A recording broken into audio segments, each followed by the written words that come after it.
जम्मू जिले के अर्निया सेक्टर में हाल ही में पाकिस्तान द्वारा की गई फायरिंग के बाद अर्निया के स्थानीय लोगों ने पाकिस्तान के खिलाफ पुतला फूंककर प्रदर्शन किया। उन्होंने कहा कि पाकिस्तान अपनी नापाक हरकतों से बाज नहीं आ रहा, इसलिए भारत को मुंहतोड़ जवाब देना चाहिए।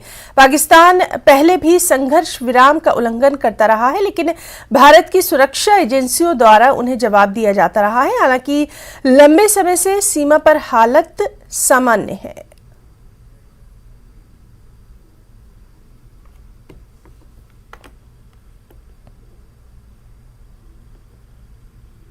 आगे है कि पाकिस्तान ने तकरीबन 19 महीने के बाद फिर बॉर्डर पे सीज़फायर वायलेशन की है, जिसकी वजह से हमारे जो बॉर्डर के विशेषकर किसान लोग हैं वो बहुत चिंतित हैं और परेशान हैं, क्योंकि इस समय हमारी फसल जो है वो तैयार होने वाली है। और हर बार जब भी फसल तैयार होने वाली होती है पाकिस्तान की तरफ से छेड़खानी होती है और यहाँ बॉर्डर पे जो है वो एक असुरक्षा की भावना जो किसानों में हो जाती है। और जैसे कल ही सीज़फायर वायलेशन हुई है और हमारे बॉर्डर के जो किसान वो बहुत परेशान है कि कैसे हम इस बम्पर क्रॉप की कटाई करेंगे। किसान लोग हैं उसी फसल पे निर्भर हैं, तो हमारा जो जब हमने आगे जाना होता है पंप सेट लगे हैं, हम जा नहीं सकते।